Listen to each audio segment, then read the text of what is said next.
¿Qué tal, amigos de Charlas de Leyenda? Muy buenas noches, mi nombre es Alejandro Romo y les doy la más cordial bienvenida a su programa Charlas de Leyendas. Y en esta ocasión nos encontramos parados justamente en lo que es la esquina de la calle de La Palma y la calle de Tacuba. Posiblemente son las calles que conservan todavía los nombres originales. Obviamente Tacuba va a ser una deformación de Tlacopan, y va a tener este nombre desde el principio de la época conquistal, de la conquista, y también la calle de La Palma. No hay que olvidar que José Vasconcelos va a hacer una reestructuración de los nombres de la ciudad del Centro Histórico de México y les va a poner el nombre de las repúblicas que van a reconocer la independencia de México. En este caso no tenemos que exista ni el país Tacuba ni el país Palma. Y esto es por una simple y sencilla razón, porque aquí se encontraba una casa que tenía una palma muy grande. Entonces uno conocía esta calle como la calle de la Casa de la Palma, y que se fue formando a conocerse única y exclusivamente como la calle de La Palma. Aquí había una mujer que trabajaba en una sombrerería. Esta persona va a ser descubierta ya en el siglo XX por un buscador de talento de cinematografía, y va a tomar el nombre artístico de la calle donde estaba la sombrerería y el nombre de la tienda. La tienda se llamaba Andrea, y estaríamos hablando específicamente de Andrea Palma. Es lo que tenemos con relación a la calle de La Palma. Y bueno, pero vamos a caminar específicamente. Hoy no es el tema la calle de La Palma, sino más bien la calle de Tacuba, la calle de Tlacopan. Bueno, estaríamos en lo que sería, o fue más bien, el centro de las casas de Hernando de Cortés.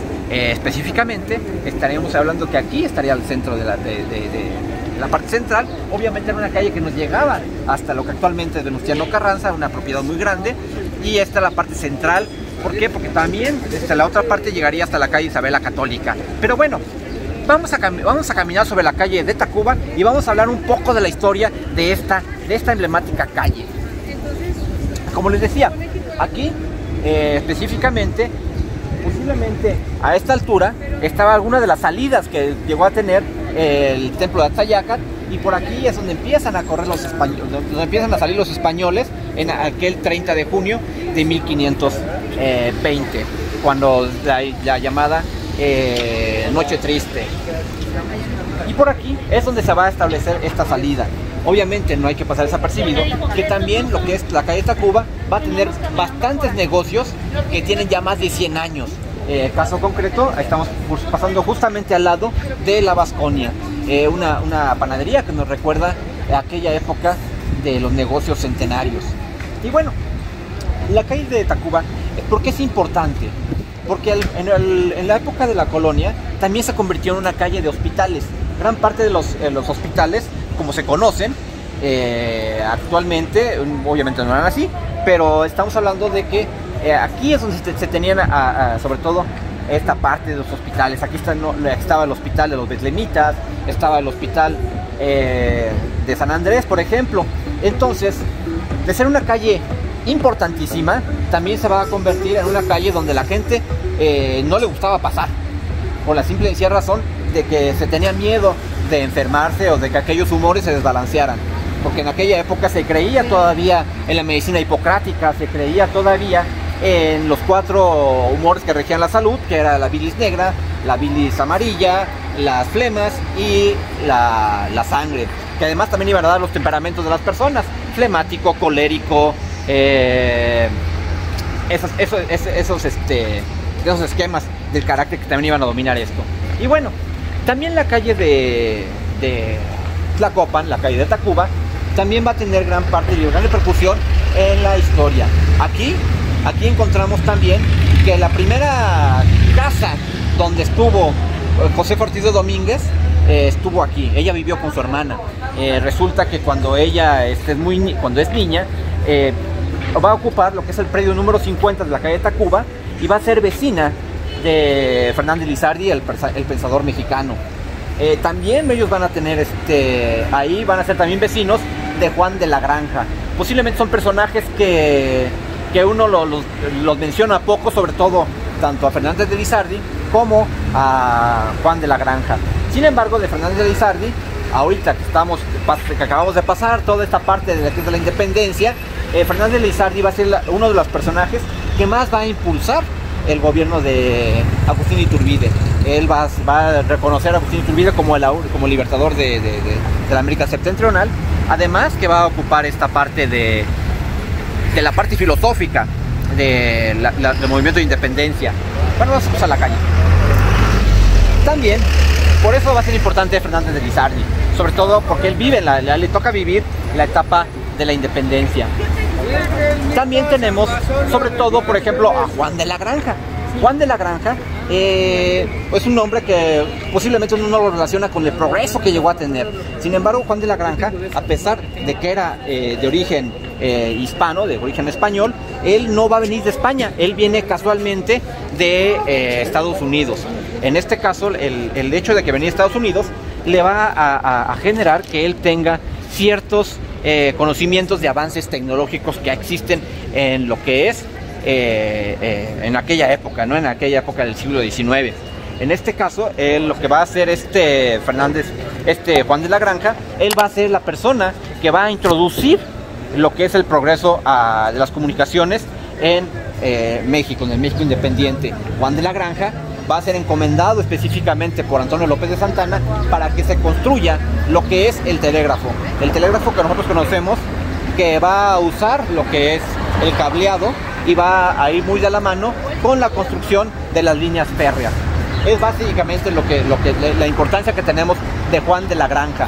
También en esta calle, vamos a encontrar que vivió Francisco González Bocanegra. Francisco González Bocanegra, curiosamente, déjenme ver si no me he pasado, pero es Tacuba. Ok. Esta casa que tenemos enfrente, que actualmente es una tienda, y que ocupa el número 48 de la calle de Tacuba, es donde se construyó o donde se hizo el primer himno nacional mexicano, ya como tal, o el himno nacional mexicano que ocupamos. La parte mítica que nos habla de este Francisco González Bocanegra es que él va a ser encerrado por su prima, porque es un concurso para hacer el himno nacional mexicano. González Bocanegra tiene serios problemas con el director de la Academia de Artes en México, y por lo mismo no podía ingresar a concursar. Sin embargo, su prima lo obliga a que entre al concurso.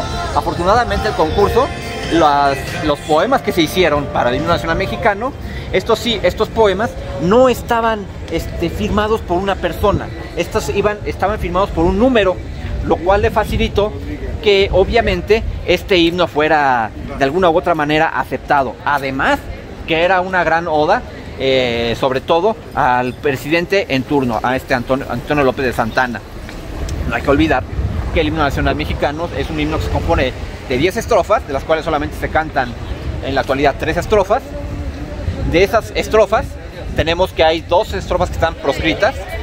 Yo comentaba y comento cuando a veces en las pláticas o en los cursos, que uno de los aspectos positivos, pues al menos el único aspecto positivo que yo le encuentro a Benito Juárez, es que al triunfo de la República sobre el imperio de Maximiliano, es que va a quererse destruir el himno nacional mexicano, o que va a quererse mutilado este himno nacional mexicano, y que tanto la estrofa que estaba dedicada al guerrero inmortal de Zempoala, que es Antonio López Santana, y la que está dedicada a Agustín Iturbide, sean removidas.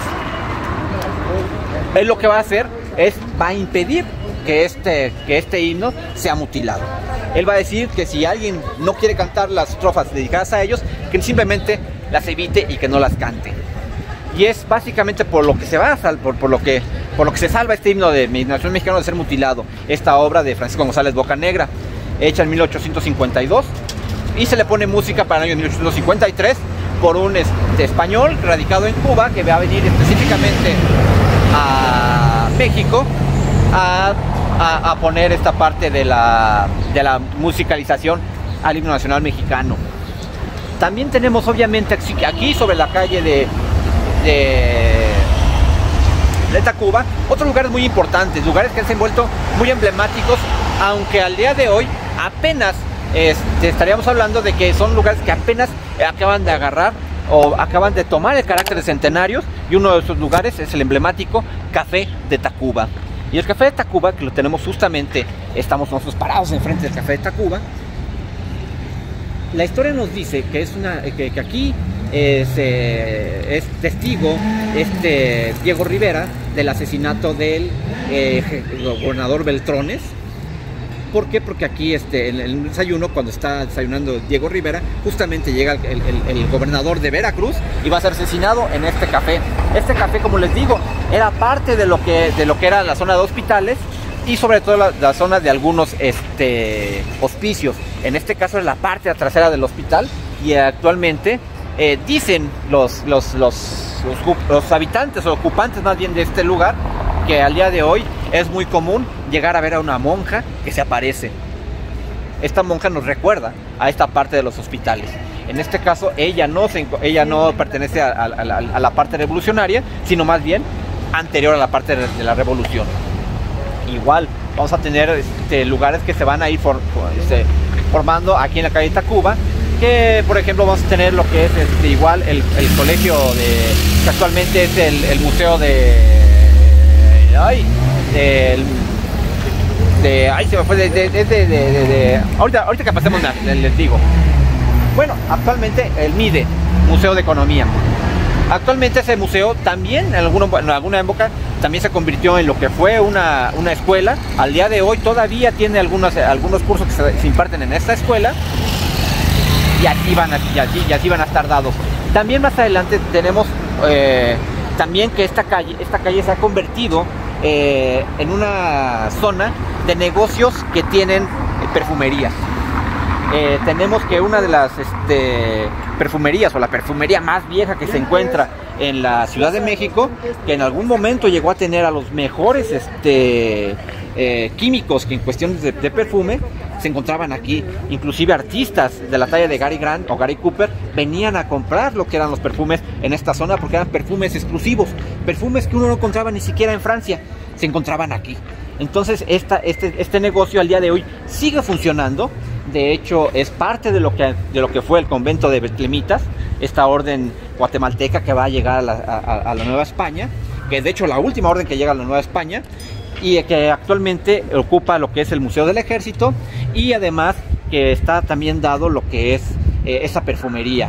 Esta perfumería al día de hoy, como les digo, sigue funcionando, y el laboratorio como tal sigue plantado dentro de esta perfumería. Todavía huele a perfume, por cierto. Todavía se caracteriza por esta parte. Si uno quiere un perfume exclusivo o un perfume hecho ex profeso para uno o alguna esencia en específico, puede tranquilamente venir aquí a solicitarla. Al día de hoy también se ha abierto lo que es un museo del perfume.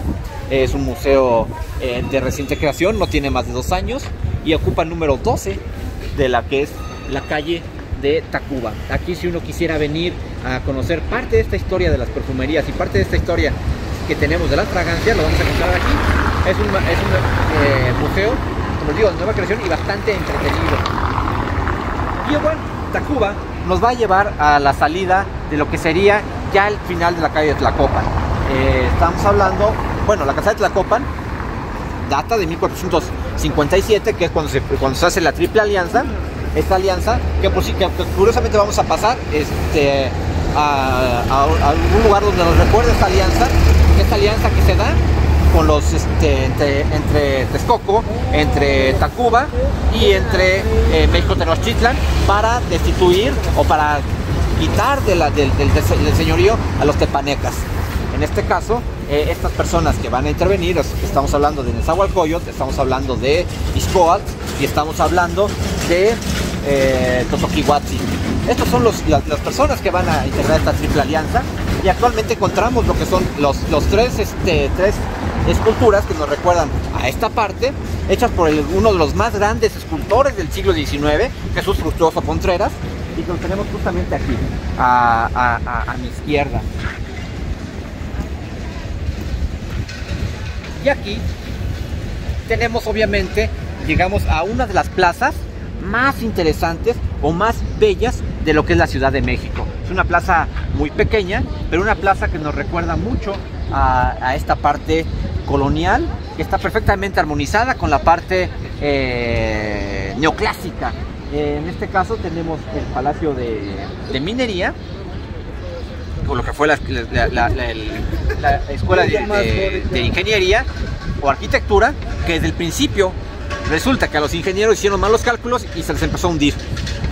Es Manuel Tolsá el que viene a hacer la recuperación de este lugar y viene a darle la fachada que actualmente tiene, como lo vemos, totalmente neoclásica. Hay que recordar las columnas que nos recuerdan precisamente a la antigua Grecia, igual los frontispicios que nos recuerdan también a Grecia, y tenemos otro lugar. Yo les decía que hablábamos de una zona de hospitales. Vamos a pasar a la calle. Vamos a hablar de este edificio que tenemos enfrente. Actualmente lo conocemos como el Museo Nacional de Arte o el MUNAL. Este edificio no es tan viejo como parecería. Realmente su conclusión fue en 1912. Fue mandado a hacer por Porfirio Díaz a un italiano, al italiano Silvio Conti. Silvio Conti es lo que nos va a entregar este museo, que al día de hoy no solamente abarca un solo museo, porque no es uno solo, son dos museos.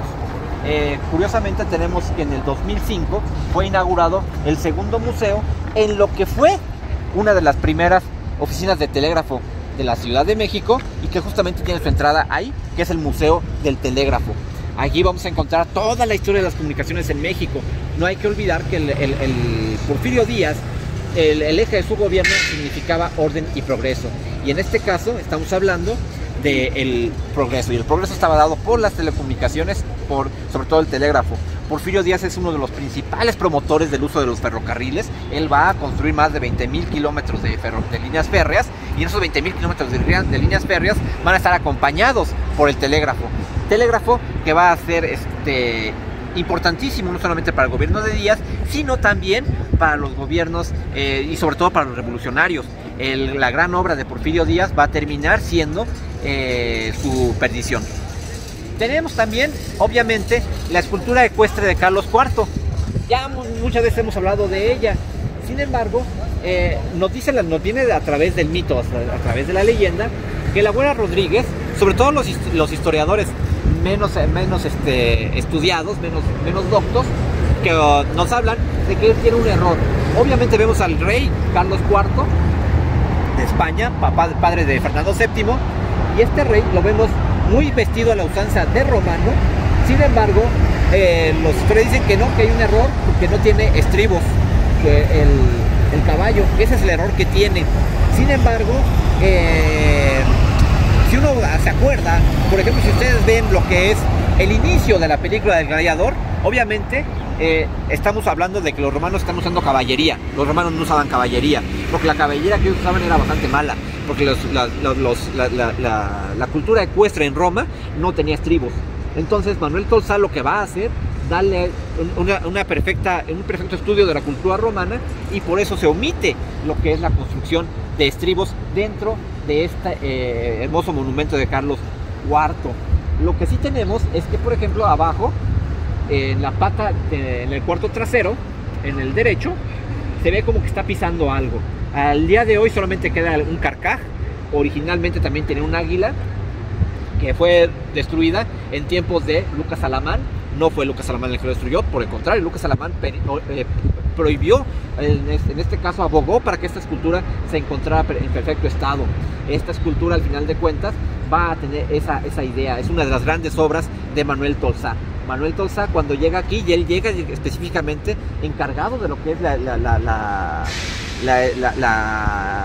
cátedra de escultura en la Academia de San Carlos Borromeo, y él, sin embargo, va a ser más recordado por la arquitectura. En este caso, pues lo vemos ya tenemos una vista completamente de lo que es el Palacio y de Minería, o la Escuela Nacional de Minería, que por cierto, parece que dije minería y salió el sol, no se la crean, no estoy hablando de la Facultad de Derecho, esa sí ilumina los caminos. Más bien, esta es lo que tenemos, como lo dice en algunas ocasiones mi compañero Abraham Villedas. Imagínense que es una de las casas de los Caballeros del Zodiaco, básicamente así como lo maneja él. Pero bueno, nosotros estábamos hablando del Museo MUNAL. Este portentoso museo realmente, originalmente fue lo que era el Hospital de San Andrés. En el Hospital de San Andrés no hay que olvidar que aquí se tuvo el cuerpo de Maximiliano de Habsburgo cuando se le hizo el embalsamamiento definitivo, y va a ser un motivo, manzana de discordia entre los conservadores que quedaban y los liberales, porque aquí todavía venían a traerle ofrendas a Maximiliano de Habsburgo y a rendirle homenajes. Entonces Lerdo de Tejada, para evitar precisamente que eso se diera a cabo, lo manda a tirar al convento de San Andrés. Actualmente esta calle también se llama Lerdo de Tejada, recordándonos a esta persona. Obviamente tenemos que esta parte así está. Obviamente, como es un edificio de tipo ecléctico, vamos a encontrar que obviamente tiene Art Nouveau, en algunos casos tiene neoclásico, e inclusive en los interiores podemos apreciar todavía más parte gótica de esta construcción.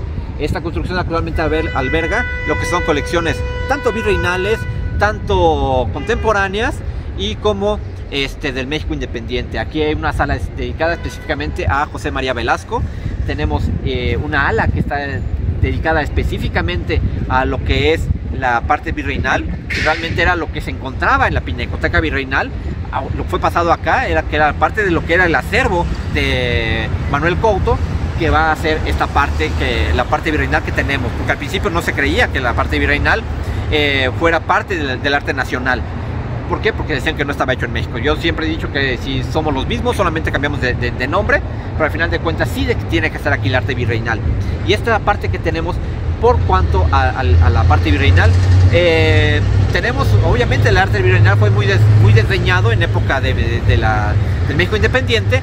¿Por qué? Porque, por ejemplo, tenemos, sobre todo en el siglo XX se construye lo que es el Museo Nacional de Antropología, un museo exprofeso para el arte indígena, y para el Museo del Arte Virreinal no existe ninguno. El único que encontramos específicamente dedicado al arte virreinal se encuentra justamente fuera de la Ciudad de México, en la zona de Tepozotlán.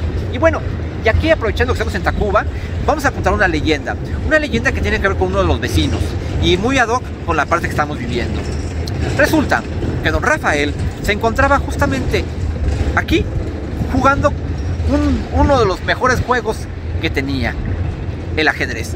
Y en este juego del ajedrez estaba jugando con sus amigos, que era don Javier, que era don Manuel y que era don Rodolfo. Cuando estaban jugando, ellos estaban jugando cuando de repente se escucha en la calle un grito que decía: la peste, la pandemia, se ha decretado cuarentena, estén en casa. Quién sabe por qué eso me recuerda algo a eso. Pero bueno, en ese momento se da eso. Ellos se asoman y ven un caballo completamente flaco que iba tirando de una carreta, con la cual llevaba una serie de envoltorios, esos envoltorios que parecían cuerpos humanos. Obviamente sí eran cuerpos humanos, la gente estaba muriendo. Entonces, don Javier inmediatamente dice: ¿sabes qué? Yo me tengo que ir. Don Rafael lo primero que dice: no, espérate, no hay problema, quédate, tenemos suficiente comida y suficiente vino, suficientes viandas para poder estar aquí, por lo menos aguantar un mes. Por lo pronto, ¿qué te parece si vamos a descansar y mañana seguimos haciendo lo que estamos haciendo? Se fueron a descansar. Al día siguiente empezaron desde muy temprano a jugar ajedrez. Inclusive ellos empezaron a hacer apuestas y torneos a través de este juego. Estos juegos, al final de cuentas, se echaron todo el día. Al tercer día vemos se vio como Javier, el primero que se quería ir, empezó a presentar mucho cansancio y la cara muy demacrada. Al día siguiente don Javier había fallecido. Quién sabe por algún lado por donde había entrado la peste, pero la peste había entrado a la casa de don Rafael. Estaban condenados, ellos sabían perfectamente a morir. No sabían cuándo, pero sabían que iban a tener que morir. Así pasó. Al tercer día murió don Rodolfo, y a la semana murió don Manuel. Al final de cuentas se encontró don Rafael solo en su casa. Ya lo que más le sentía, no tanto al haber perdido a sus amigos, sino ya no tener con quién jugar ajedrez. Sin embargo, alguien tocó a su puerta. Cuando don Rafael se asomó y se acercó a la puerta y abrió la puerta, se encontró a un personaje disfrazado muy a la usanza, como si fuera un carnaval. El tipo le agarró y le dijo: Rafael, he venido a jugar ajedrez contigo. Rafael de entrada se sorprendió. Primero porque supiera que estaba solo, y segunda porque viniera a jugar ajedrez, un juego que a él le encantaba. Sin embargo, ya sintiendo que estos últimos días de su vida no los iba a pasar tan aburridos, permitió la entrada de este caballero y se dispusieron a jugar ajedrez. Pusieron las figuras y empezaron a mover las figuras. Empezaron a caer los caballos, empezaron a caer los alfiles, empezaron a caer las torres, los peones. Sin embargo, Rafael se le quedaba viendo a ese hombre que había entrado. A veces lo veía en sus ojos como una persona muy joven y a veces como si fuera una persona en extremo vieja. Sin embargo, Rafael se quedó pensando cuando aquel caballero se le quedó viendo y le dijo: sí, Rafael, exactamente soy quien tú crees. Rafael en ese momento pensaba que estaba jugando con la muerte. Sí, Rafael, soy la muerte y he venido a jugar ajedrez contigo, pero te propongo algo. Juguemos una última partida, porque hoy es tu último día de vida. Si ganas, te permitiré que vivas, no vendré por ti, no vendré por el cuarto ocupante de esta casa. Pero si pierdes, antes de que suene la 12ª campanada de tu reloj, vendré por ti. Pusieron otra vez el juego, el tablero, colocaron las figuras, le tocaron las figuras blancas a la muerte, por lo mismo le tocaba a ella la mano. La muerte empezó a jugar y empezaron a caer las figuras. Al final solamente quedaban, a don Rafael le quedaba un alfil, una torre, su reina y un peón. A la muerte le quedaba un caballo, le quedaba una torre y le quedaba la reina y el rey, obviamente. Tomó en sus manos don Rafael el caballo y al hacer su movimiento, la muerte tomó también su caballo y escuchó lo que no quería escuchar. Jaque mate. Rafael, has perdido. Hoy antes de que suene la 12ª campanada de tu reloj, vendré por ti. Y el caballero, sin esperar más, se levantó y se fue. Don Rafael se quedó compungido sentado en su sillón, pensando cómo había perdido. Al final de cuentas, analizó el juego y sí, ciertamente había hecho un mal movimiento. Pero se sentía aliviado por una simple y sencilla razón. ¿Quién tiene el privilegio de saber el día y la hora en que va a morir? Rafael lo sabía. Por lo cual se dispuso tranquilamente, fue a su cava, sacó la mejor botella de vino, sacó el mejor queso que tenía, sacó el mejor jamón y se lo llevó a su estudio. Empezó a degustar este jamón y este vino. El estrés, la adrenalina del juego lo había hecho cansarse demasiado, por lo cual se quedó dormido. Al poco tiempo escuchó algunos ruidos, unos ruidos que venían de la parte de su sala. Él, al salir, se encontró a un muchacho que estaba con un costal, que estaba echando todo en ese costal. El muchacho, al ver a Rafael, lo primero que dijo: quieto, viejo, dame todo lo que tengas. Rafael, un poco graciosa, le pareció graciosa la situación, y dijo: ¿sabes qué, muchacho? Llévate lo que quieras, todo lo que ves, todo es tuyo. Al fin, para donde yo voy, no lo necesito. Agarró y el muchacho, primero extrañado, siguió guardando las cosas. Pero Rafael le volteó y le dijo: solamente te pido una cosa, no me molestes, déjame terminar este vino y acabarme este jamón y este queso. Rafael siguió degustando esas viandas y por lo mismo volvió a quedar dormido. Escuchó al poco tiempo cómo empezaron a sonar las campanadas de su reloj. Las contó y eran 11 campanadas, aún le quedaba 1 hora de vida. Por lo cual apresuró el vino, apresuró el queso. Escuchaba al fondo cómo todavía seguía ese muchacho acarreando las cosas. Vio a lo lejos cómo ya ni siquiera podía mover el costal de todo lo que llevaba ese muchacho.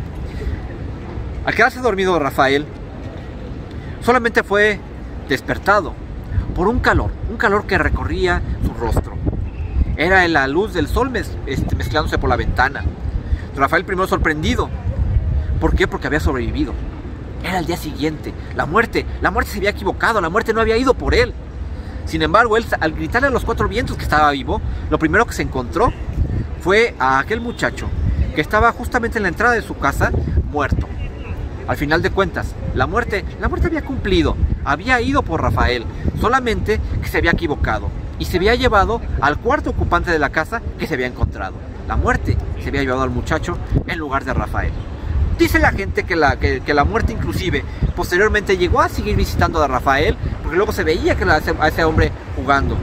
Por lo cual, esa no fue la última jugada o el último juego de ajedrez de Rafael. La vida y la muerte le regalaron muchos juegos más. Y bueno, esa es la leyenda que tenemos sobre la calle de Tacuba. Les agradezco su atención, agradezco a la plataforma de Hola TV que nos ha brindado, le agradezco a la producción, agradezco a Hola, agradezco a Auralia el tiempo concedido. Y ya saben, síganos por nuestras plataformas, Charlas de Leyendas, ahí podrán ver todo lo que tenemos programado para estos meses. Y bueno, y muy buenas noches y que descansen. Hasta luego.